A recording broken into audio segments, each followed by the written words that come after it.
J'espère que tu es venu préparer. Amen. Il est bon de venir dans la maison de Dieu préparé.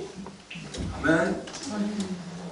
Parce que quand on vient préparer, on s'attend à recevoir quelque chose de Dieu. Amen. Nous venons avec une expectative pour repartir dans une autre dimension. Amen. C'est ça. Si on vient seulement à l'église pour venir à l'église, alors on n'expérimente pas de nouvelles dimensions et malheureusement on reste au même niveau et on commence à stagner, on commence à sécher et la vie de Dieu commence à disparaître. Mais quand on vient et on s'attend à Dieu, nous pouvons voir qu'il agit toujours, encore et encore. Amen. Amen.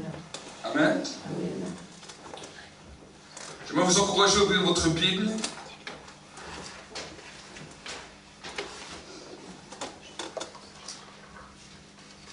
Nous ouvrons notre Bible dans le livre de Malachie. Malachie 3. Et nous allons commencer au verset 10, voir ce que la Bible nous dit. La Bible nous dit, apportez à la maison du trésor toute la dîme, afin qu'il y ait des provisions dans ma maison.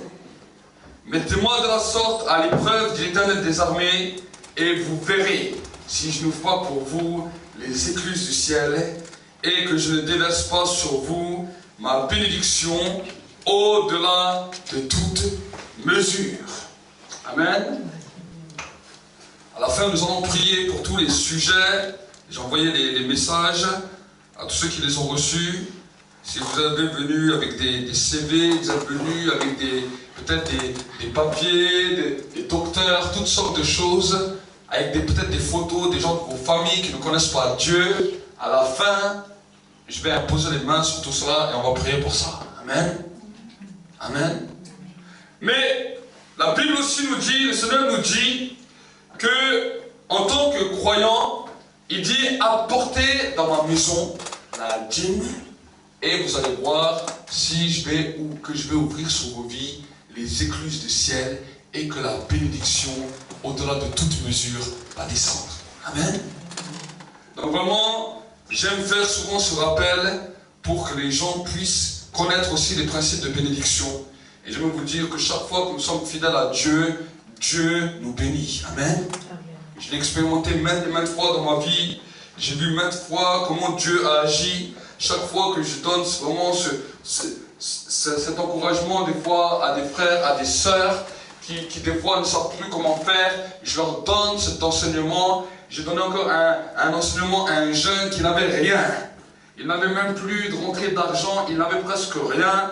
J'ai parlé avec lui, il vient chez nous le lundi et je lui ai dit, mon frère, si toi tu es fidèle dans ces choses-là et que tu commences à donner ta dîme à Dieu, tu vas voir, Dieu va te bénir. Il m'a dit, même si je n'ai pas grand-chose, je dis même si tu n'as pas grand-chose. Il dit, si tu as 10 euros, tu donnes 1 euro à Dieu, tu vas voir comment Dieu va te bénir. Et j'ai pu voir que lui-même m'a dit, Dieu a commencé à le bénir, il lui a donné un bon travail, il travaille même dans l'aéroport en Suisse, et Dieu l'a béni. Amen. Mais il lui a coûté d'abord quelque chose, et à nous aussi, des fois, ça nous coûte quelque chose. Mais le principe du royaume de Dieu, c'est quand nous donnons dans le royaume de Dieu, Dieu nous bénit et Dieu récompense celui qui donne avec joie. Amen. Nous allons prier pour cela et ensuite nous passerons au temps de la parole. Et après, nous allons prier pour tous vos sujets dont vous avez besoin. Amen. N'hésitez pas à venir avec les CV, les photos, tout ce que vous avez. Et nous allons prier pour tout cela.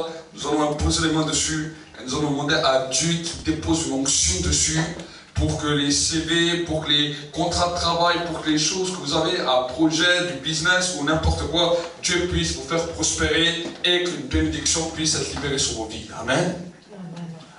Seigneur, je te bénis, je te rends grâce et je te remets, Seigneur, toutes ces dîmes, toutes ces offrandes qui sont amenées dans ta maison.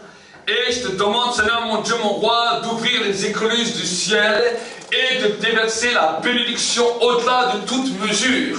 Et que, Seigneur, mon Dieu, mon roi, qu'il ne puisse leur manquer de rien, qu'il puisse, Seigneur, mon Dieu, pouvoir commencer à prospérer, qu'il puisse, Seigneur, commencer à entrer dans une nouvelle dimension, dans laquelle la bénédiction de Dieu, celle qui n'est suivie d'aucun chagrin, commence à s'étendre sur leur vie et qu'ils commencent à prospérer à tout égard, comme prospère l'état de leur âme. Seigneur, je les bénis maintenant et je déclare ta bénédiction, ta grâce et ta surabondance dans leur vie, dans le nom de Jésus. C'est ainsi que tu as demandé à Moïse et à Aaron de prier pour ton peuple, et c'est ainsi que, Seigneur, nous voulons continuer dans ton chemin et dans ton sentier, pour la gloire de ton nom, dans le nom de Jésus. Amen. Merci Saint-Esprit pour ta présence. Merci Saint-Esprit pour ces instants de grâce que nous pouvons passer. Je te demande, Saint-Esprit, de conduire ces temps de parole. Je te demande, Saint-Esprit, que tu ne regardes pas sur ma propre faiblesse, mais que tu te souviens de l'alliance que nous avons ensemble. Saint-Esprit, je te demande vraiment d'intervenir encore ce soir, que c'est toi qui oignes ta parole, que cette parole devienne une parole de feu et de puissance dans l'oreille de quiconque entendra cette parole. Seigneur, que cette parole puisse maintenant ébranler toutes les forteresses que l'ennemi a mis dans les pensées, dans les cœurs, et que cette parole amène du fruit qui est digne de la repentance. Seigneur, je veux réellement bénir chaque frère, chaque sœur, chaque personne qui regarde maintenant cette vidéo, qui va regarder cette vidéo, et je te demande maintenant d'étendre ta main et que l'onction maintenant soit libérée, que ta puissance maintenant soit libérée. Je libère maintenant les ministères des anges. Je libère maintenant les ministères des anges en faveur de la guérison et de la délivrance maintenant. Je libère maintenant leur ministère et je déclare, Seigneur, un temps glorieux.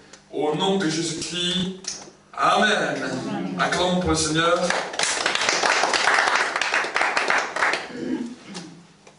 Est-ce que vous êtes dans la joie? Amen. Nous sommes dans la joie, dans la présence de Dieu. Amen. Amen. Et moi-même aussi, là, le week-end dernier, j'étais vraiment fatigué parce que j'avais fait beaucoup de conduite. J'étais descendu à Vichy, j'étais revenu samedi, dimanche, j'étais fatigué. Et lundi, je suis arrivé au travail, j'étais fatigué. Je me suis réveillé, j'étais fatigué. J'ai dit, ah, j'ai même pas réussi à prier. Tellement j'étais fatigué. Et quand je me mets comme ça au volant de mon camion, j'avais emmené une clé USB. Je ne savais même plus ce qu'il y avait sur cette clé USB.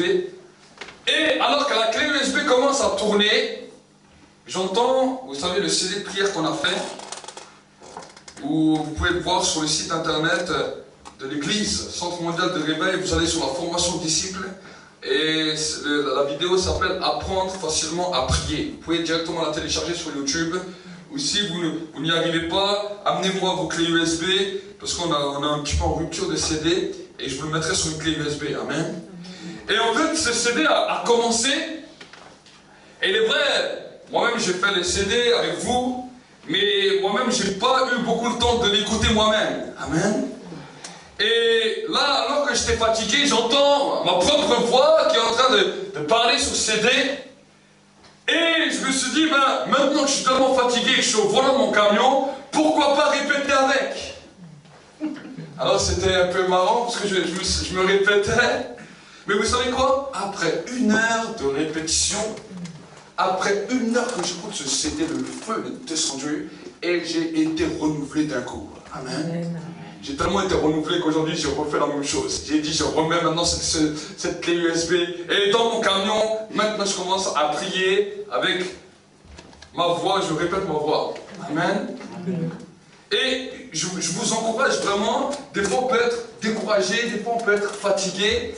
Et encore aujourd'hui je parlais avec un frère, il m'a dit vraiment c'est un outil formidable que tu nous as donné, parce que vraiment des fois on est découragé, on ne sait même plus comment prier, mais seulement on met ce CD en pratique et la prière recommence à couler toute seule. Amen. Donc vraiment on est en rupture de CD, mais si vous avez une clé USB, le temps qu'on a donné le CD, venez chez nous, on vous le télécharge, on fait un téléchargement directement sur la clé USB, et je vous encourage vraiment à l'écouter. Et je dis même à certains frères et sœurs, écoutez-le même 2-3 fois par jour. Amen. Plus vous allez l'écouter, plus le feu va vous embraser et vous n'allez plus vous reconnaître. Amen. C'est un modèle de prière que le Maître nous a donné et c'est un modèle de prière dans lequel on avance. J'ai parlé dimanche d'un sujet très important et j'ai parlé de la repentance. Amen. J'ai enseigné à l'église dimanche que nous avons besoin de nous repentir, pas d'être des chrétiens préfabriqués qui se repentent une fois dans leur vie et qui croient que tout est fini, mais la repentance est un style de vie dans lequel on doit le faire jour après jour. Amen. C'est tous les jours que nous devons nous repentir. C'est tous les jours que nous devons demander à Dieu la grâce. Parce que sans la grâce de Dieu sur la vie d'un homme, nous ne pouvons plus rien faire. Amen. Souvent les gens veulent être remplis du Saint-Esprit. Ils veulent expérimenter les choses avec Dieu. Mais la Bible nous dit la chose suivante, ce n'est pas que le bras de Dieu est devenu trop court, ni son oreille trop dure pour entendre, mais ce sont nos péchés qui nous éloignent de Dieu.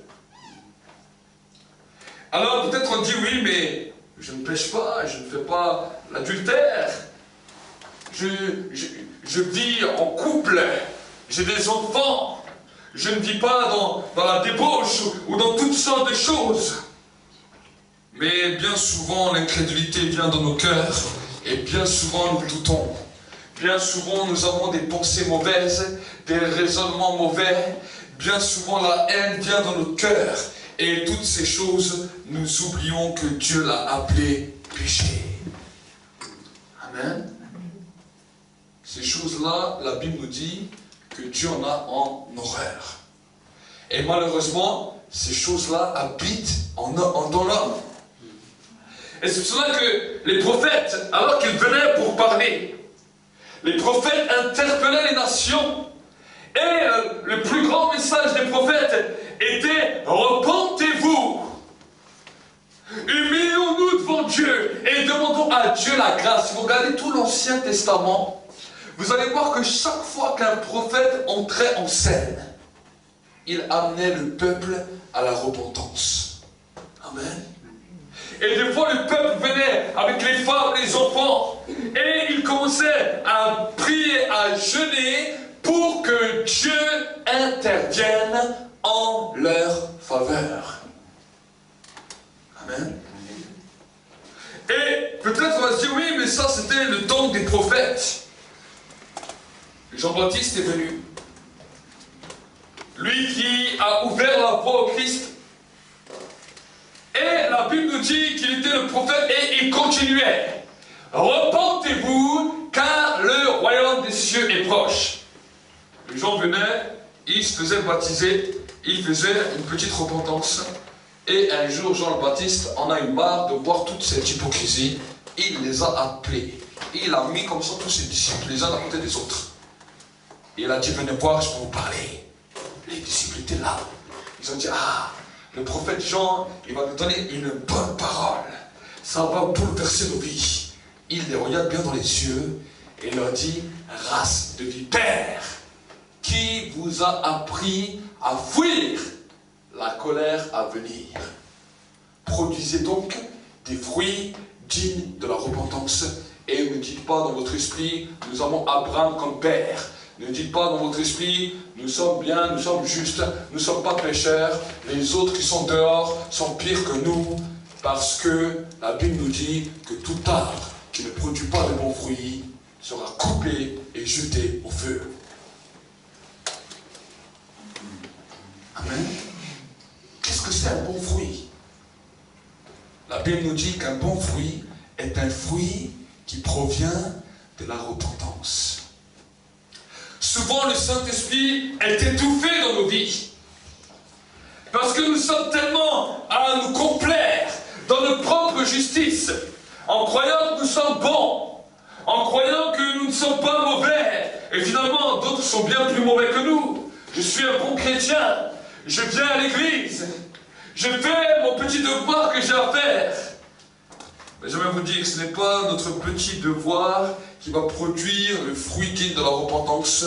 C'est un grand devoir que Dieu attend de toi. C'est une humiliation dans laquelle tu t'humilies devant Dieu et tu cries à lui jusqu'à ce qu'il intervienne. Amen. Vous voulez être rempli du Saint-Esprit.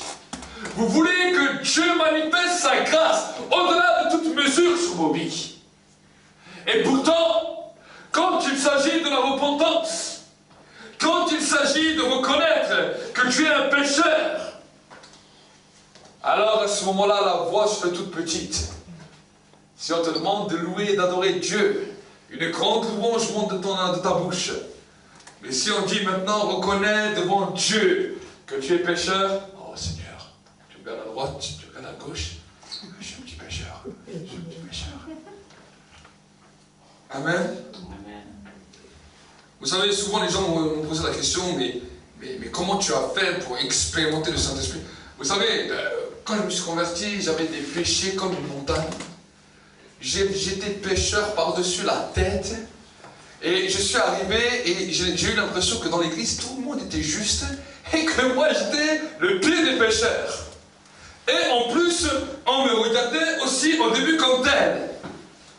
Alors j'ai dit à Dieu, de toute façon, tout le monde sait que je suis un grand pécheur. C'est comme si j'ai une inscription sur ma tête. Alors, quand je vais prier, je vais le dire haut et fort, je vais le crier. Amen. Et quand je commençais à prier ça, je dis Seigneur, je suis un Barabbas, je suis un pécheur, je suis un grain de sable au milieu des autres grains de sable, mais je suis le pire des pécheurs, pardonne-moi. Amen. Et à force de dire ça, le Saint-Esprit était heureux. Pourquoi? Parce qu'il a vu que par moi-même, je n'avais aucune force pour faire quoi que ce soit, parce que j'étais un grand pécheur. Mais lui a fait d'un grand pécheur, il est venu me justifier par la foi. Amen. Amen. Amen. Chaque fois que je demande pardon à Dieu, je suis heureux. Amen. C'est le moment le plus beau dans la prière. Pourquoi? Parce que c'est comme si tu prends un miroir et tu regardes vraiment ce qu'il y a à l'intérieur de toi. Des fois, c'est pas beau ce qu'il y a à l'intérieur de nous. Quand on voit nos pensées, quand on voit nos raisonnements, c'est pas beau.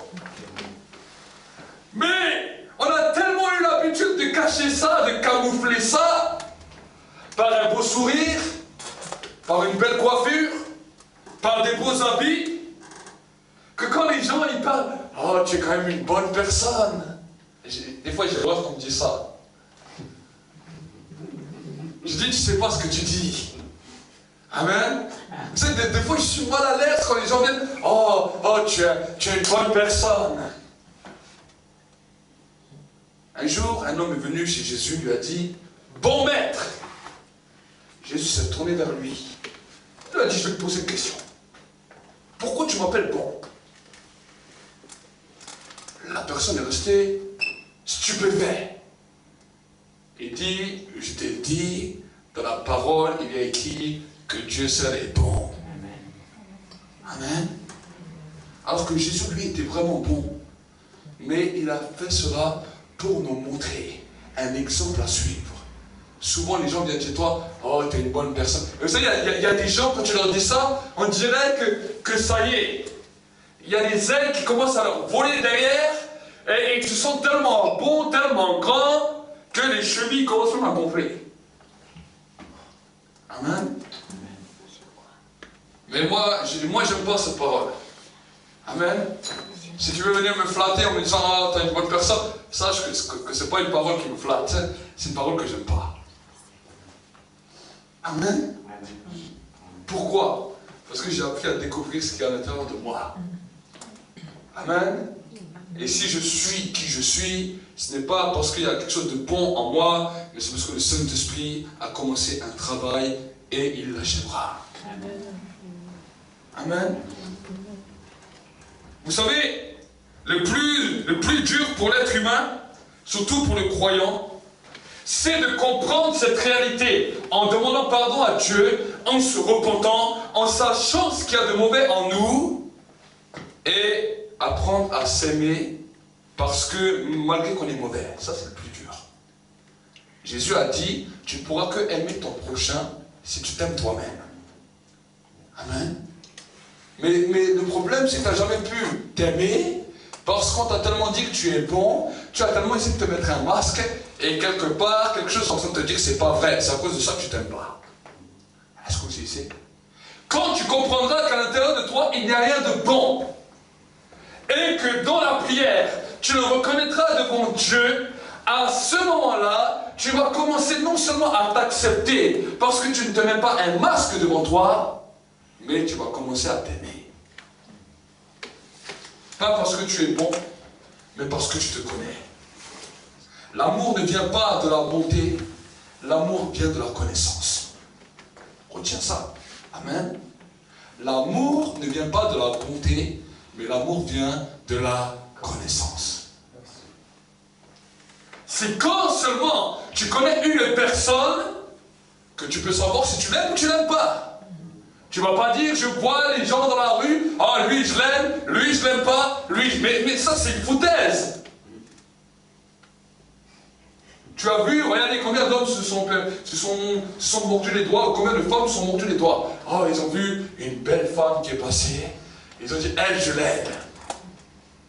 Combien de femmes ont vu un bel homme passer, lui je l'aime. Le jour où ils l'ont rencontré, ils ont dit, c'est la pire erreur de ma vie que j'ai faite. Mais pourtant, je croyais qu'il était bon, il était beau. Il avait l'air agréable. Il était tellement agréable qu'il t'a dégoûté. Amen.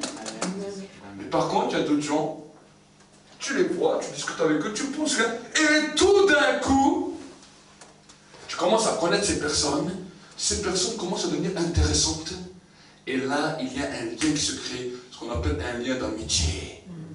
Amen. C'est ça le vrai amour. Amen. C'est ça le vrai amour. C'est pour cela que j'ai dit, l'amour ne vient pas de la bonté ou de la beauté. L'amour vient d'abord de la connaissance. Amen. Et vous savez, la Bible nous dit que déjà, alors que Noé a construit le bateau, que Dieu était fâché contre les hommes. Dieu avait vu l'homme comment il était dans toute sa folie. Dieu haïssait le comportement de l'homme. Il aimait l'homme, mais il haïssait son comportement. Au point que quand il y avait Noé, il a dit, cet homme est en train de me monter la tête, je vais le détruire. Et il a détruit beaucoup d'hommes, de femmes, par le biais du déluge. Et quand il a fait ça, il a dit, mais malgré que l'homme est mauvais, parce que je connais l'homme, je sais que dans son cœur, il n'y a rien de bon. C'est ce qu'il a dit dans la Bible. J'aime quand même cet homme et je regrette de l'avoir détruit. Amen. Et Dieu a commencé à manifester son amour parce que Dieu connaissait l'homme. Quand il parlera d'Israël, il dit, il se souvient que l'homme n'est qu'un souffle qui va et qui vient. Mais Dieu connaît l'homme, Dieu nous connaît mieux que nous-mêmes. Et dans cette connaissance, j'aimerais te dire que Dieu a agréé vraiment l'homme, il aime l'homme, malgré qu'il sait qu'à l'intérieur de lui, il n'y a rien de bon. Il te connaît mieux que toi-même. Jusqu'à aujourd'hui, tu ne te connaissais pas encore. Et parce que tu ne te connaissais pas, c'est ça qui mettait dans ta vie un dégoût de ta personne. C'est ça qui mettait dans ta vie une infériorité de ta personne. C'est soit ça qui mettait dans ta vie une haine même contre ta propre personne. Amen. Amen. Et les cinéastes américains hollywoodiens ont bien compris ça. Ils ont bien compris que l'homme avait un petit problème avec lui-même, que l'homme avait de la difficulté à se connaître. Donc on a essayé de créer des prototypes. Un homme que tout le monde veut ressembler. Une femme que tout le monde veut ressembler. Et ils ont commencé à diffuser ça en boucle sur des images pour que les gens disent, ah, c'est vrai que moi je ne suis pas trop beau, je ne suis pas trop vrai. Mais lui là, elle, ça c'est vraiment mon modèle. Alors l'homme est devenu encore plus fou. Déjà avant il ne se connaissait pas, alors maintenant il s'identifie encore à d'autres. Des images montées. Ces images montées, et quand tu regardes la Bible, vraiment ces images montées, ça n'a rien à voir avec ce que tu vois dans les films, ni à la télévision. Et vous savez, c'est pour cela que beaucoup de gens passent énormément de temps à la télévision. Je ne dis pas que la télé c'est nul dans tout, Mais il y a des gens, vous savez, ils ont un tel mal-être en eux que quand ils regardent un film, ça leur met comme une bouffée d'oxygène dans leur vie. Et ils ont l'impression de dire, ah, je vis à travers cette personne, ah, elle fait des choses tellement merveilleuses. Et là, il y a les larmes qui coulent, et là, on est touché, et là, il y a toutes sortes de choses. Et on dit, ah, comme il a agi, je peux agir. Et là, on est en train de se perdre.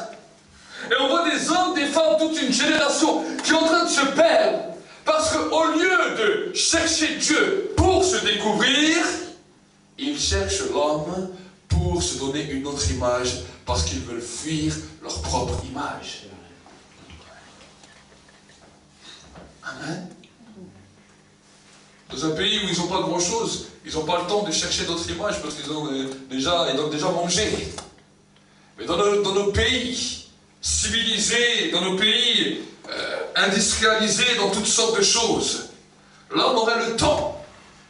Même si on me dit, oui, on n'a pas beaucoup de temps, l'homme a le temps de pouvoir aller devant Dieu pour savoir qui il est vraiment. Amen. Mais c'est ça qui fait peur aux hommes. Et c'est pour cela que les hommes ont de la difficulté quand ils doivent venir pour prier. Parce que Dieu lui dit, c'est bien de venir pour prier. C'est bien de commencer à te repentir. Mais maintenant, dans cette repentance, je vais t'apprendre qui tu es. Combien de fois, dans les entretiens avec des personnes, j'ai pu voir soit des frères, soit des sœurs qui disent, mais tu ne vas pas me dire que c'est moi qui pense tellement méchant. Tu ne vas pas me dire que c'est moi qui ai de telles pensées mauvaises. Ah, ce serait plus facile que je te dirais, oui, c'est le diable qui pense à ta place. Mais j'aimerais vous dire que le diable ne pense pas à ta place. Le diable utilise seulement des systèmes pour essayer de nous déstabiliser, pour essayer de nous faire tomber, pour essayer de nous faire chuter. Mais lui, il ne pense pas à notre place. Ce sont les pensées de notre âme qui nous rongent à l'intérieur, qui ont commencé à s'activer dans nos vies, qui nous détruisent. Amen. Et le diable joue avec ça. Parce que des fois, tu penses tellement des pensées fortes que tu les dis à haute voix. Oh, de toute façon, personne ne m'aime. De toute façon, personne ne fait attention à moi.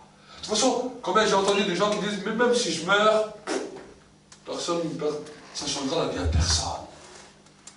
Et on se dit ces choses. Ah, si tu dis ça au diable, le diable, tu me dis, ouais, personne ne t'aime. Bien sûr.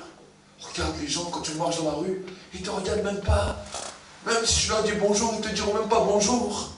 C'est comme ça que les gens commencent à entrer dans la dépression, qui commencent à s'enfermer sur eux-mêmes, parce que le diable est en train de les mettre dans une sphère où ils commencent à se fermer à tout le monde, et là, ils fuient loin de eux-mêmes. Amen. Amen. Dieu veut que nous puissions casser ces choses-là. Et que quand nous entrons dans sa présence, on dit, Seigneur, je sais qu'il n'y a rien de bon en moi et je vais encore te dire ce qu'il n'y a pas de bon. Je vais te dire tous mes défauts. Je vais te dire tout ce qui ne va pas. Mais je vais quand même m'aimer malgré ces défauts parce que tu m'aimes. Amen. Amen. Et parce que je m'aime, je vais accepter que Dieu va me transformer. Amen. Vous savez ce que Dieu va faire? Il a dit, il va prendre la parole. La parole est comme un marteau qui brise le roc. Ton cœur est dur comme une pierre. Mais maintenant, chaque fois que tu vas lire la parole, ou tu vas entendre le message de la prédication, il va prendre cette parole comme un marteau et il va taper sur ton cœur. Pourquoi? Parce qu'il a dit, je vais arracher, extraire le cœur de pierre. Je vais l'arracher. Arracher, ça fait mal. Il n'a pas dit, je vais l'enlever avec des petites pinces pour que vraiment la personne va être à l'aise, je vais l'anesthésier avec une piqûre. Il n'a pas dit ça. Il a dit, je vais l'arracher à vif. Et je vais lui mettre un cœur de chair et un esprit nouveau, une pensée nouvelle dans laquelle il va m'adorer. C'est pour cela que la parole de Dieu a l'impression que c'est comme une dynamite qu'on nous lance dessus. Il y a quelque chose qui des fois nous secoue. Des fois même on n'est même pas d'accord. Ça nous secoue, ça nous touche. Amen. Parce que la parole de Dieu vient pour arracher le cœur de pierre. Amen. Amen. Et quand comment Dieu arrache ce cœur. Avec toute ta façon de voir les choses, toute ta façon de penser, tu dis Seigneur, je suis comme ça, je suis comme ça. Il y a quelque chose qui se brise en toi. Et quand quelque chose se brise en toi, le Saint-Esprit vient remplir par la joie. Avant, ce cœur de pierre te mettait une tristesse continuelle. Ce cœur de pierre te mettait un dégoût continuel. Ce cœur de pierre t'attristait. Ce cœur de pierre te faisait renfermer. Il suffit qu'on rigole sur toi. Hein, vous avez tous des défauts. Des défauts que vous n'aimerez pas qu'on rigole. Vous imaginez, il faut prendre chacun maintenant devant et on va regarder tous vos défauts et on va commencer à rigoler. Au bout d'un moment, tu vas voir nos cœurs ils vont commencer à s'énerver.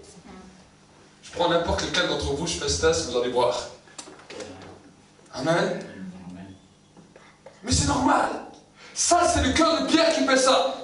Et chaque fois qu'une situation vient dès l'enfance, que nous grandissons, une situation qui vient nous faire mal, ce cœur se durcit, se durcit, se durcit, se durcit, se durcit. Amen. Et au bout d'un moment, quand on arrive à l'âge adulte, on est dur comme une pierre. C'est ça que vous voyez les gens, ils marchent dans la rue, ils tirent la tête, ils n'ont plus aucune joie, même plus aucune expression de visage, plus rien. Ils vont commencer à rigoler quand ils vont voir le malheur chez les autres. Donc les médias ont bien compris ça. Ils ont dit, si on leur donne que des bonnes nouvelles, personne ne va regarder nos informations. Mais ils sont tellement dégoûtés, leur cœur est tellement dur, quand ils rentrent du travail, ils doivent voir qu'ils ne sont pas les moins bien lotis, non qu'ils ne sont pas les pires lotis, qu'il y a pire qu'eux. On leur montre un petit peu la famine dans le monde, on leur montre un petit peu les guerres là, on leur dit, voilà, et là il y a encore une personne qui est tuée, vous voyez, vous n'êtes pas si mal que ça. Et là les gens, c'est dans le subconscient que ça fait ça. Ils disent, ah mais c'est vrai, on est quand même pas si mal. Hein. Ah, on mange, on est encore vivant. Et les gens ont une pseudo-satisfaction qui cache encore plus leur désespoir. Et c'est pour cela que les gens, ils ont commencé à devenir addicts aux informations. Moi, des fois, je regarde les informations m'énervent. Parce que tous les jours que tu regardes les informations, le monde va de plus en plus mal. Et le monde ceci, et le monde ça. Toute la journée. Mais je dis, mais c'est pas possible. Et les gens, ils écoutent. J'étais des fois avec des collègues de travail avec qui on partait, ils mettaient des informations toute la journée. C'était... Mais moi, ça m'énervait. Pourquoi? Parce que ça devenait comme une drogue qui durcissait encore plus leur cœur. Et alors, on est tous attendants du nouveau film qui va sortir. Quelle émotion cela va encore nous produire? Quelle nouvelle star va-t-il encore venir? Et le monde ne sait plus quoi inventer. Amen. Et nous devons marcher d'une autre manière. Ne pas marcher dans ce modèle standard qu'on veut nous donner, mais nous focaliser sur la parole de Dieu. La parole de Dieu a des mystères, a des vertus, qui va révéler comment nous sommes à l'intérieur de nous-mêmes, pour que cette parole puisse arracher ce cœur de pierre. Et quand ce cœur de pierre commence à s'arracher, c'est là où nous comprenons que nous sommes pécheurs devant Dieu, mais que c'est sa grâce qui nous a rachetés. Amen. Comme je l'ai dit hier, il y a 3 niveaux. Il y a 3 niveaux de repentance. Il y a la repentance de la bouche. Seigneur, je te demande pardon. Mais combien d'hommes et de femmes ont déjà dit un pardon, même à un de leurs proches, même à une personne qui leur a fait mal, et pourtant, dès que cette personne refait un autre mal, le pardon a déjà été oublié, et on ressort tout. C'est ce qu'on appelle le pardon de la bouche. Mais, Dieu veut que nous puissions arriver au 2e niveau, ce qu'on appelle le pardon du cœur. Où là, ce n'est plus seulement la bouche qui parle, mais c'est le cœur qui est libéré de toute forme de rancune, de toute forme d'animosité, de toute forme de méchanceté. Vous savez, en péchant, en commettant des péchés dans vos vies, en commettant des erreurs, vous avez amené dans votre cœur une amertume, une méchanceté contre qui? Contre vous-même. C'est ça qui vous fait des fois, alors que vous avez le droit de vous réjouir de certains bonheurs dans vos vies, tout d'un coup c'est comme si tu te prives ce bonheur et tu dis ah non, moi j'ai pas besoin de ça. Moi je n'ai pas besoin de ça, c'est pas pour moi, je laisse pour d'autres. Oh, d'autres sont plus malheureux que moi, d'autres ont plus besoin que moi. Arrête ces paroles. Amen. Toi tu as besoin. Et ça, c'est ce qu'on appelle la repentance du cœur. Quand ton cœur commence à te pardonner à toi-même. Quand ton cœur commence à dire, c'est vrai tu as fait des erreurs. C'est vrai tu as péché. C'est vrai peut-être dans ta vie tu n'étais pas le meilleur. Mais maintenant, tu as le droit au bonheur à cause de ce que Jésus a fait pour toi. Amen. C'est pas simplement une parole. C'est quelque chose que tu commences à croire dans ton cœur. Et au début, quand nous nous convertissons, quand nous commençons à marcher avec Dieu, ce n'est qu'une repentance de parole. Mais à un moment donné, à cause de la repentance de la parole persévérante, cela commence à affecter ton cœur. Amen.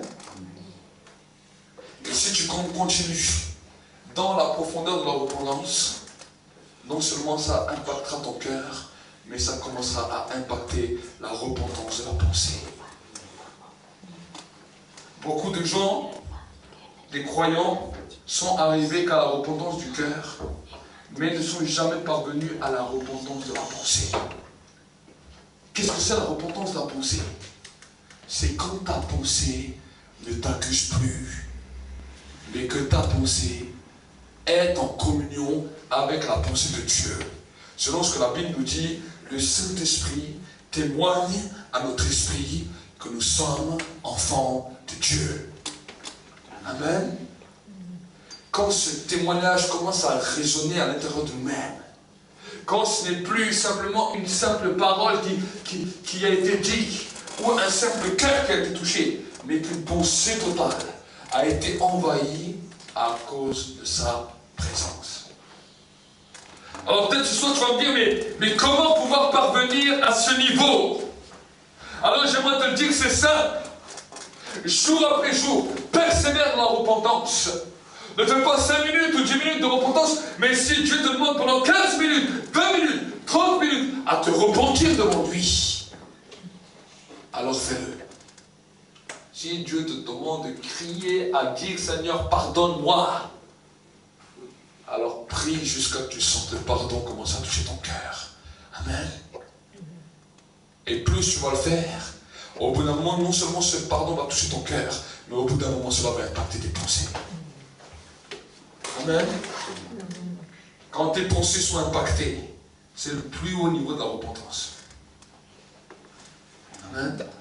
C'est le plus haut niveau de la repentance. Parce qu'une repentance amène une reconstruction. Une repentance amène une réconciliation. Une repentance amène une guérison. Amen. Nos corps, des fois, ont été malades. Nos pensées, des fois, ont été malades. Nos raisonnements ont été malades. Nos cœurs ont été malades. Mais Dieu veut que nous puissions entrer dans une dimension de réconciliation totale. Une dimension de pardon total. Vous savez, Jésus, combien d'hommes a pardonné, il a pardonné sur terre? Jour après jour, des hommes venaient chez lui. Il demandait la guérison. Il demandait les miracles. Il dit, va, ta foi t'a pardonné. Va, ta foi t'a sauvé. Va, je pardonne tes péchés. Il a commencé à pardonner aux hommes. Dès que les hommes entendaient une parole de lui, alors les hommes commençaient à être touchés par cette parole et cela produisait un miracle. Mais la Bible nous dit que pendant ces 3 ans, Jésus n'a que fait libérer le pardon et demander pardon au Père pour les hommes qui péchaient contre lui. Et vous savez, ce que j'ai aimé en lisant ma Bible, c'est que son message final, quand il a quitté cette terre, il a terminé par le pardon en disant, Père, pardonne-leur, car ils ne savent ce qu'ils font. L'église primitive avait compris cela. L'église primitive marchait dans la puissance du Saint-Esprit. Et quand des martyrs mouraient, à cause de leur foi. Vous pouvez lire l'histoire de Étienne. Alors qu'ils ont commencé à le lapider, le pardon était tellement fort dans son cœur qu'il a dit, Seigneur, je vois le Père, je vois le Fils à sa droite. Père, pardonne-leur, car ils ne savent ce qu'ils font. Et les disciples prêchaient cela. L'Église primitive prêchait cela. Les apôtres prêchaient cela. Repentez-vous, car le royaume des cieux est proche. Nous ne suivons pas simplement une église ou une association. Nous suivons le mouvement de l'Esprit qui est en train d'interpeller tous les hommes de la terre à se repentir, car le royaume des cieux est proche. Amen. Nous suivons les pas des pères.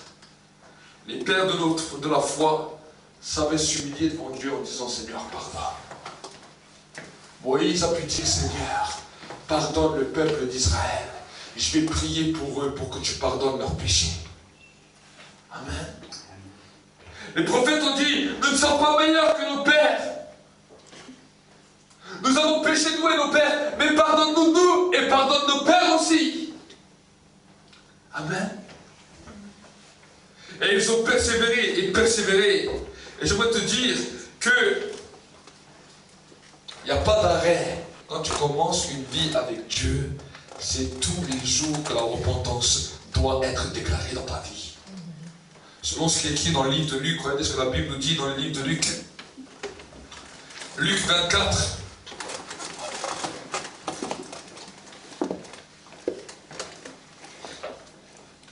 Verset 44. Puis il leur dit, c'est là ce que je vous disais lorsque j'étais encore avec vous. Il fallait que s'accomplisse tout ce qui est écrit de moi dans la loi de Moïse, dans les prophètes et dans les psaumes. Alors il leur ouvrit l'intelligence pour comprendre les Écritures, dans le verset 46. Et il leur dit, ainsi il est écrit que le Christ souffrirait, qu'il ressusciterait d'entre les morts le troisième jour, et que la repentance en vue du pardon des péchés serait prêchée en son nom à toutes les nations de la terre, à commencer par Jérusalem. Vous en êtes témoins. Si vous voulez savoir ce que c'est le message de l'évangile, le message de l'évangile se résume en ce texte-là. Regardez ce qu'il nous dira. Regardez, écoutez bien. Dans le verset 47. Et que la repentance en vue du pardon des péchés serait prêchée en son nom à toutes les nations, à commencer par Jérusalem. Ce verset me touche beaucoup. Parce que cela nous montre la base même de l'évangile. Que en son nom, à toutes les nations, serait prêché le même message, le message de la repentance. Amen. Quand j'entends des fois des bêtises, des fois même de nos gouvernements, qui disent nous n'avons pas besoin de repentance, je suis outré d'entendre ça. Parce que la repentance est la seule clé de salut pour l'homme. Amen. La repentance est la seule clé de salut. Quand des fois tu es découragé, même désespéré avec Dieu, dis Seigneur, je viens devant toi, je suis peut-être découragé, je suis peut-être désespéré, mais je viens encore une fois me repentir dans le nom de Jésus. Et je te dire que quand tu vas te relever de cette prière, tu vas être en niveau fort comme un bulldozer. Amen. Tu vas être fort comme un buffle à cause de la repentance. Amen. Vous savez, même si tu peux le faire 2 ou 3 fois par jour, Daniel priait 3 fois par jour en direction de Jérusalem. Et la Bible nous dit que pendant 3 fois par jour, Daniel s'humiliait et demandait pardon au Père pour ses propres péchés et pour les péchés de ses pères. 3 fois par jour. Il priait en direction de Jérusalem et il invoquait la repentance. Amen. Nous ne sommes pas plus grands que les prophètes. Nous ne sommes pas plus importants ou plus spéciaux que les prophètes. Mais si les prophètes l'ont fait, si Jésus l'a fait, si les apôtres l'ont fait, si l'église primitive l'a fait, pourquoi nous, aujourd'hui, au XXIe siècle, on a décidé que la repentance serait au placard, que nous, on a juste besoin d'un petit peu chanter, d'un petit peu taper les mains et dire merci Jésus, et notre foi est établie sur ça.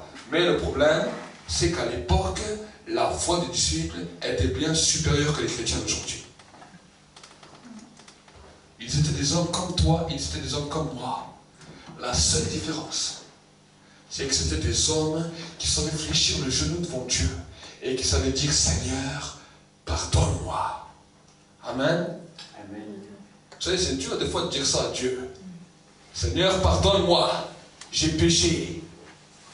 On aime entendre des belles paroles de prophétie quand Dieu nous parle et quand il te dit, mon fils, je t'aime, ma fille, je t'aime. Mon fils, je vais investir sur toi. Ma fille, je vais investir sur toi. Ah, Seigneur, continue ces paroles-là, c'est bien. Mais quand on doit venir devant Dieu et dire, Seigneur, j'ai fait des bêtises, c'est comme les enfants. Quand tu vas leur donner des compliments, les enfants sont heureux. Ils vont même commencer à dire, ah, mais papa, je suis gentil, hein. Papa, je suis bien. Hein. Et ils vont te répéter 50 fois pour que vraiment, ils soient rassurés. Quand des fois mes enfants me disent ça, je dis, pourquoi tu n'es pas rassuré? Tu as fait des bêtises. Mais par contre, quand ils font des bêtises, c'est les premiers à tout cacher. Tout d'un coup, ils vont faire tout ce que tu leur as demandé, sans que tu leur demandes. Et quand je les vois comme ça, je dis, ah, là, il y a quelque chose qui ne va pas. Je sais qu'il y a quelque chose qui ne va pas. Et des fois, les chrétiens sont pareils. Vous avez fait des erreurs avec Dieu. Au lieu de venir dire à Dieu ce qui ne va pas, vous essayez de tout faire d'un coup. Dieu vous avez dit de faire ça, vous ne l'avez pas fait. Mais parce que là, maintenant, vous avez fait une erreur, vous essayez de tout masquer.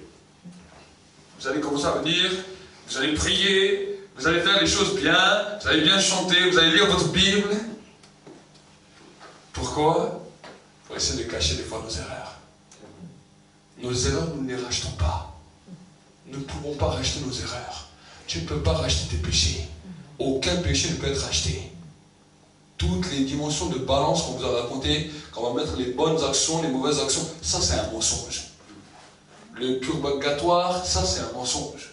Toutes ces choses-là qu'on vous a dit, vous allez souffrir un petit peu, après vous allez arriver au paradis, tout heureux, tout content, parce que vous avez eu votre correction.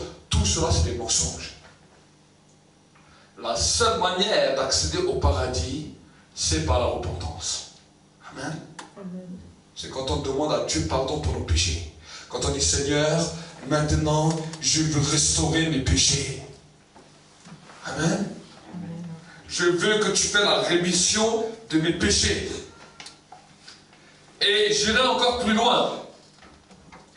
Non seulement la repentance inclut un changement dans nos vies, mais la repentance inclut aussi une restauration de ce qui avait été détruit. Amen. Des fois, nous avons la possibilité de pouvoir restaurer les erreurs que nous avons faites. Des fois, nous n'avons pas cette possibilité. Mais quand nous avons cette possibilité, alors j'aimerais vous encourager à aller devant Dieu et de vous mettre au diapason de Dieu pour pouvoir restaurer ce qui avait été détruit. Amen. Amen. Amen. Combien de personnes ont des fois fait même des fois du mal dans leur vie? Vous savez, il y a 1 ou 2 ans, je suis allé voir un patron que je n'avais plus vu depuis que j'avais 18 ans.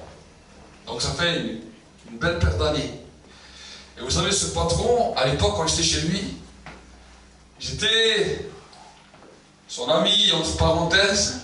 Mais quand le patron partait, je travaillais dans un moulin à farine, je ramenais des kilos et des kilos de farine que je sortais du moulin et des fois je faisais venir des gens, je dis ouvre le coffre, je remplissais et les gens ils partaient gratuitement. Je croyais que c'était mon magasin. À l'époque, je ne trouvais pas que cela était faire du mal. Je trouvais que cela était normal. Je repartais en vélo avec des kilos de semoule, des kilos de farine, et je faisais le bon samaritain là où j'étais avec des produits volés. Et un jour, Dieu a permis que quand je roulais avec le camion, Dieu me renvoie à côté de cet endroit. Et alors que je suis là, à côté de cet endroit, alors que j'avais carrément oublié, vu que j'avais fait tellement des fois d'erreurs dans ma vie, cette erreur, je l'avais oubliée. Mais alors que j'étais en train de rouler avec le camion, je passe devant l'endroit, le Saint-Esprit me parle. Il me dit, tu te rappelles ce que tu as fait là-bas? Je fais, ah oui, ça fait quelques années que j'ai fait ça. Il me dit, ben voilà ce que tu vas faire. Tu vas aller là-bas et tu vas lui demander pardon pour ce que tu as fait. J'ai dit, ok. Je suis parti avec mon camion, je suis arrivé devant le moulin, et là, je vois mon ancien patron. Et évidemment, il m'a reconnu, et on a commencé à discuter de toutes ces années qu'on ne s'est pas vu. J'ai vu aussi son épouse, et encore, il me donne quelque chose à boire, il me dit, viens, viens, je t'invite à boire un coup, et il me donne à boire. Alors là, j'étais encore plus mal à l'aise, je dis, ah, ça serait allé tellement mieux s'il ne m'aurait pas offert à boire, maintenant il m'offre encore à boire. Et on discutait, on parlait, et moi ça me turbinait.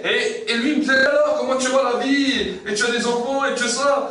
Et après je dis, aujourd'hui je suis chrétien. Ah c'est bien. Et après un jour, et après quand on discute au bout d'un moment, je dis, écoutez, j'aimerais quand même vous dire quelque chose. J'aimerais quand même vouloir vous demander pardon. Parce qu'à l'époque, je n'étais pas un ouvrier aussi moderne que ça. Quand vous n'étiez pas là, je vous volais les sacs, la semoule, la farine et tout. Je dis, qu'est-ce qu'il va me dire maintenant? Et à mon grand étonnement, il m'a dit, mais tu sais, je te pardonne. Ça c'est le passé, et on s'est pardonné, et on s'est réconcilié, et ensuite après je suis parti. Amen. Et ça s'appelle un fruit de la repentance. Souvent les gens disent, ah je me suis repenti. J'ai fait ceci, j'ai fait cela. Mais tu as fait peut-être tellement d'erreurs dans ta vie, et c'est bien de t'être repenti. Mais quel va être le fruit qui va démontrer ta repentance? Amen. Quel va être le fruit? Vous savez, du temps des réveils, des grands réveils, on nous disait que si vous lisez l'histoire des réveils, vous allez voir que les gens non seulement se repentaient en masse, mais que quand ils sortaient du lieu de culte, les voleurs qui avaient volé des fois des millions allaient restituer l'argent. Les gens qui étaient des bandits, qui étaient recherchés par la police, se rendaient de même aux juges. Les gens, les hommes, les femmes qui ont fait des choses terribles dans leur vie, commençaient à restaurer, ils commençaient à libérer les pardons. Les gens même qui avaient divorcé, qui avaient laissé leurs femmes, leurs enfants, retournaient vers leurs femmes, retournaient vers leurs enfants et amenaient une réconciliation. Ils vivaient des choses extraordinaires. C'est pour cela, des fois, quand je vois le 21e siècle, j'ai l'impression que c'est qu'une repentance de bouche. Parce que tous ces fruits qui accompagnent la repentance ont des fois disparu. On nous parle de repentance, mais on voit qu'une petite prière de repentance, et après, on voit que des personnes, ah, moi maintenant je suis devenu une bonne personne, je suis un bon chrétien, maintenant je vais au ciel, je suis un bon chrétien, je suis bon. Amen. La repentance, ce n'est pas en une prière de repentance que tu vas décider de refaire toute ta vie et de tout ce que tu as fait mal, tu vas le refaire. C'est à force de taper dans la repentance que le Saint-Esprit va commencer à te dire, là un jour tu as fait une erreur, répare. Là tu as fait une erreur, répare. Là tu as fait une erreur, répare. Amen. Amen. Et le Saint-Esprit commence à nous secouer de cette manière. Au point que maintenant, quand on a pu résoudre ce qu'on a pu résoudre dans la vie, on fait attention à nos vies et on demande à Dieu de nous préserver du mal. Et si dans nos cœurs encore le mal s'élève, alors on s'humilie encore. Amen. On s'humilie encore et on s'humilie toujours. Le prophète Jean-Baptiste a dit, il faut que je diminue afin qu'il croisse. Il faut que je diminue afin que Jésus grandisse en moi. Il faut que tu diminues afin que la grâce de Dieu, la puissance de la repentance puisse être inondée en toi et que le Saint-Esprit puisse agir toujours plus puissamment en toi. Amen. Mais pour cela, il faut prier. Vous savez, j'ai lu les histoires des hommes que Dieu a utilisés dans les réveils, parmi les Indiens. Un jour, j'ai lu l'histoire d'un homme, un Américain qui allait dans les tribus peaux-rouges chez les Indiens. Et il a dit, mais comment, j'ai beau leur expliquer l'évangile, personne ne veut écouter. Et cet homme, je ne sais plus exactement son nom de famille, je sais qu'il s'appelait David. Mais cet homme, ce qui m'a touché, vous savez, il a donné sa vie pour la cause de l'évangile. Il a commencé à parler aux Indiens, les Indiens n'ont pas voulu l'écouter. Alors cet homme s'est mis à prier, à demander pardon pour ce peuple. Il priait des nuits entières, au point que des fois les peaux rouges venaient autour de lui, et ils étaient étonnés parce que toute la nuit, ils le voyaient en prière, en train de crier et de demander pardon pour ces peaux rouges.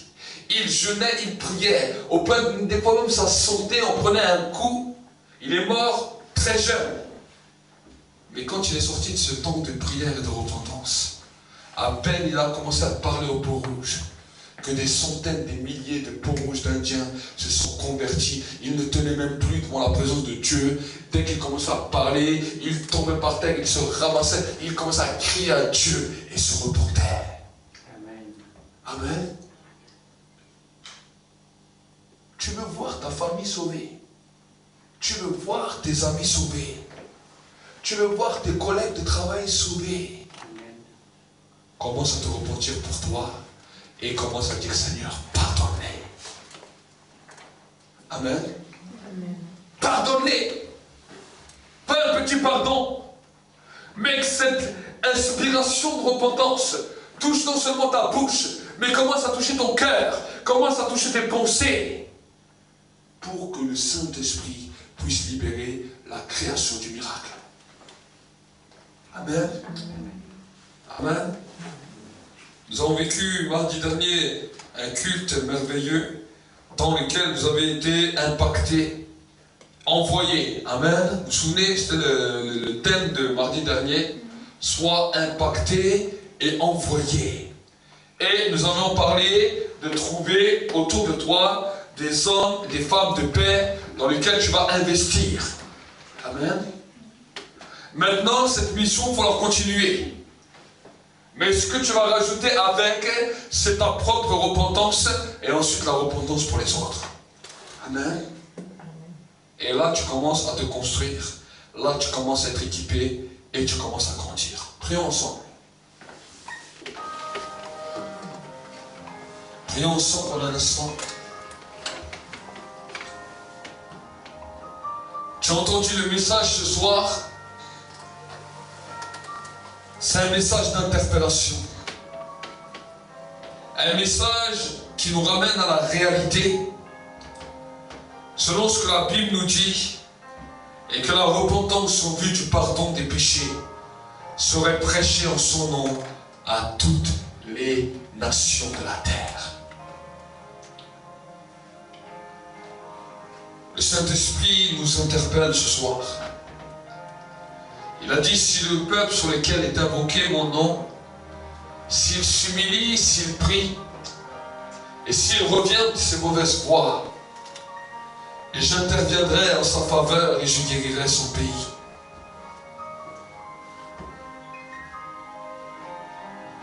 Mon fardeau est le suivant.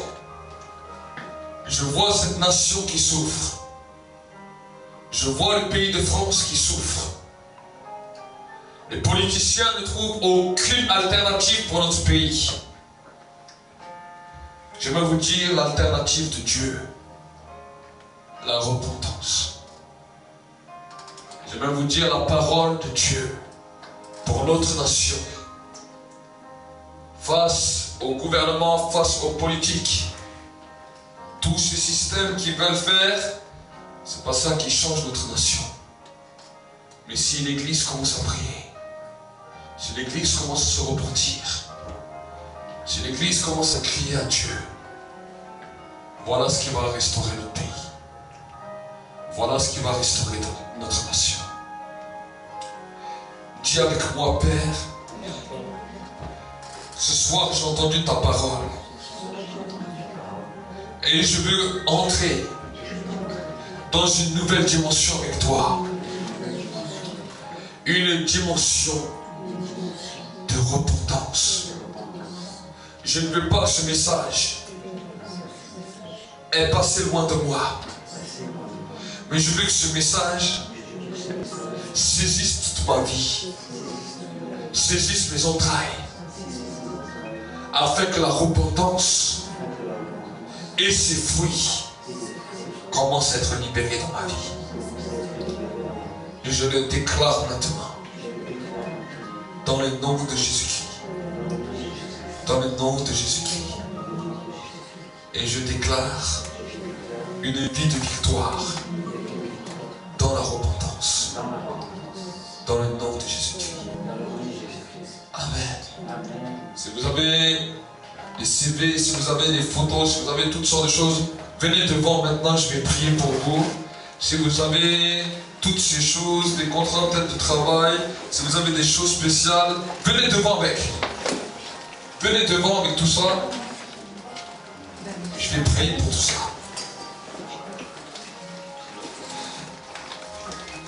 Venez vite devant, mettez-vous là, comme ça, un à côté de l'autre, venez vite devant. Venez devant, allez. Amen. Même si vous avez des téléphones portables, vous avez des photos sur les portables, je vais prier même sur les portables. Amen. Dieu est un Dieu d'illimité. Venez devant, venez. Fermez vos yeux pour un instant, je vais commencer à prier. Même si sur internet vous avez des photos, vous avez toutes sortes de choses, je crois maintenant que Dieu pose sa main là où vous êtes. Amen. Que ce soit à l'église, même si c'est un message qui est retransmis après, je crois que la puissance de Dieu n'a pas de limite. Et je crois au miracle et au témoignage de Dieu. Posez toutes les choses que vous avez, mettez-le comme ça, présentez-les devant Dieu. Présentez-les devant Dieu, mettez-les en l'air. Mettez-les en l'air, que vraiment le Seigneur puisse bien voir. Lui, il voit tout. Moi, je vais seulement libérer une prière de bénédiction, mais lui, il voit tout. Seigneur, tu vois maintenant, Seigneur, mon Dieu, mon roi, que ce soit sur le net, que ce soit ici dans l'église, les photos, que ce soit sur le téléphone portable, que ce soit, Seigneur, mon Dieu, mon roi, les demandes de travail, que ce soit les contrats, que ce soit les CV, que ce soit, Seigneur, mon Dieu, mon roi, tous les projets de la vie des uns et des autres. Seigneur, je te demande maintenant que les écluses du ciel s'ouvrent maintenant et que la bénédiction divine commence à descendre. Seigneur, je vois peut-être ceux qui sont venus avec aussi des papiers par rapport ce que les docteurs ont déclaré sur leur vie, des maladies, toutes sortes de choses. Maintenant, Seigneur, je déclare maintenant que toutes ces paroles de condamnation maintenant sont présentées devant toi et sont détruites maintenant pour être remplacées par la gloire. Seigneur, je demande maintenant que les églises du ciel s'ouvrent et que maintenant, Seigneur, l'onction soit libérée maintenant sur les photos, sur toutes ces demandes. Seigneur, je te demande maintenant sur les photos, maintenant aussi dans les téléphones, que maintenant, Seigneur, l'onction maintenant commence à visiter maintenant. Seigneur, nous déclarons, Seigneur, ta grandeur, ta grâce. Je déclare ta grandeur, ta grâce. Maintenant, je libère maintenant cela dans leur vie. Tout ce que le diable a voulu arrêter et bloquer maintenant, cela soit paralysé et déstabilisé. Tout ce que le diable a voulu conspirer, cela soit brisé et détruit. Seigneur, je déclare maintenant une parole de bénédiction, une parole de grâce. Recevez maintenant. Recevez maintenant que vous puissiez quitter ce lieu avec une bénédiction totale dans le nom de Jésus, avec une nouvelle dimension. Peut-être que tu étais venu dans ce lieu découragé des situations de la vie, parce que tu n'arrivais pas à trouver ce que tu avais besoin, parce que tu n'arrivais pas à trouver ta juste valeur, ton juste milieu. Maintenant, je déclare maintenant que maintenant tous les patrons qui vont voir maintenant, ce soit ces CV, ce soit ces lettres, toutes ces choses que tu vas commencer à présenter, que l'onction maintenant soit libérée dessus, et que quand ces patrons vont commencer à regarder cela, que maintenant leur cœur va être touché. Je déclare maintenant dans le nom de Jésus que vos familles maintenant soient bénies. Tout toutes les personnes que vous avez présentées maintenant par les photos, maintenant soient touchées là où elles sont. Je déclare maintenant le vent d'esprit qui commence à toucher maintenant ces hommes et ces femmes. Je déclare maintenant que Seigneur mon Dieu mon roi, elles soient secouées par le vent du Saint-Esprit et que Seigneur tu ne les laisses pas tranquilles. Seigneur, je te demande maintenant ta grâce, ta faveur dans leur vie maintenant. Je déclare que c'est leur vie de victoire, qu'ils se saisissent maintenant, qu'ils se saisissent de leur héritage. Dis avec moi maintenant, Seigneur, ce soir, je me saisis de mon héritage. Je m'empare du royaume des cieux. Et je déclare que ta parole change toutes les situations de ma vie. Je reçois l'onction maintenant. Je reçois l'onction maintenant. L'onction de la transformation. L'onction du changement. L'onction du miracle. Maintenant, je le reçois dans ma vie. Je le reçois dans ma vie. Je le reçois dans ma vie. C'est un droit des enfants de Dieu. Et Satan, tu n'as plus le droit. Je t'arrache toutes les personnes de ma famille. Je les rachète au prix du sang. Je rachète maintenant ma vie tout entière, ainsi que tous ces projets. Ainsi que tous ces projets. Je le reçois maintenant. Je le reçois maintenant. Recevez-le maintenant. Recevez-le. Reçois. Reçois. Reçois. Dans le nom de Jésus.